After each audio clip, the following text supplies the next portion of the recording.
It's Powerback time on the Gutsy Podcast. Each week we bring you 5 minutes of condensed inspiration to reclaim the courage and momentum you've given away. You've got big things to do, so let's get your power back.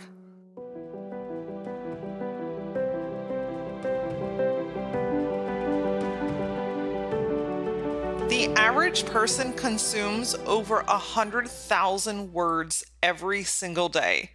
Guys, that's a lot of freaking information.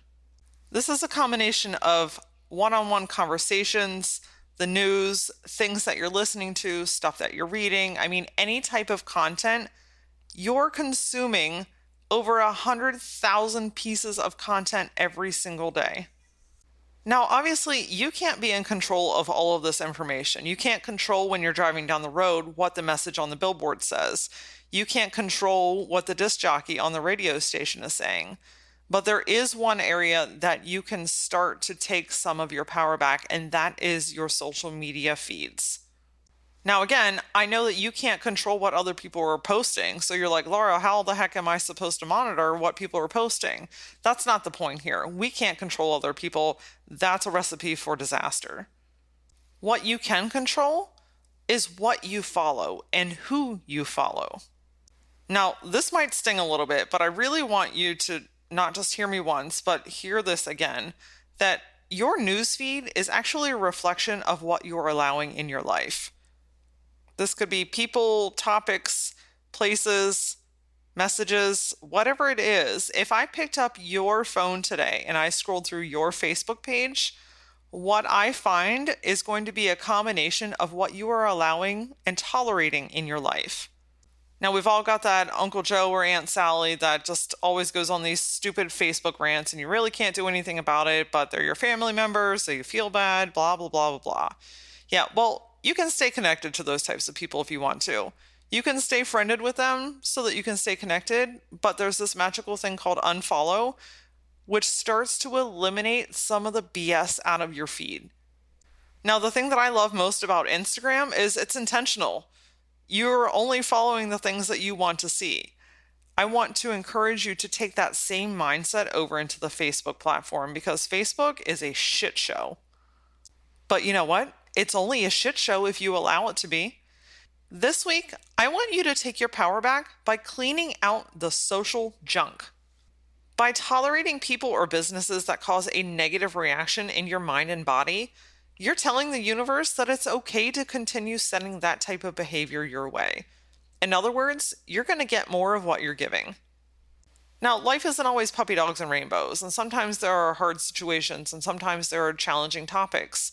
And I'm a huge fan of having opposing views, but having a very constructive adult conversation.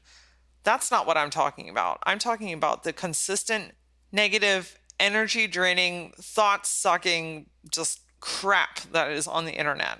And sometimes it's not even crap, guys. Sometimes it's just stuff that no longer aligns with you. Sometimes it's just information that no longer pertains to you, but you're absorbing the information. And why? Because you worry that if you unsubscribe from a business's email, that all of a sudden the email marketing police are going to show up and reprimand you for no longer supporting that company. The only way to control your social feed is to control who you are following. The next time that person pops up in your feed, you know that one, the one that consistently makes you go, oh my gosh. Click the unfollow button, or if you're feeling extra gutsy, unfriend them. It's okay. You are allowed to do that. The next time you get an email that you know you don't even read it, as soon as it comes in, you hit delete. Why are you allowing that to take up your space? Not just virtually, but emotionally. Scroll to the bottom of it, hit unsubscribe. The world is going to continue to revolve, and that business is going to continue doing business.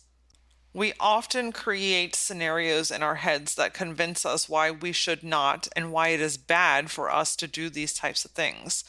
We automatically assume that we're a bad person. We start to feel bad. It's almost like, oh my gosh, they're gonna know.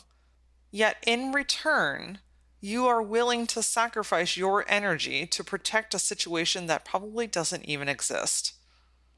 It's cool. We've all done it. I've done it. But I'm here to encourage you that you get to take your power back by cleaning that stuff out. You can see more of the things that you love, following the people that inspire you, that lift you, that challenge you in a healthy way. And before you know it, you're going to scroll through your feed one night as you're winding down for the day and think, maybe I actually learned something. That brought me joy. I love seeing this type of content. I love seeing these types of photos. And you know what? That's a beautiful, peaceful place to be.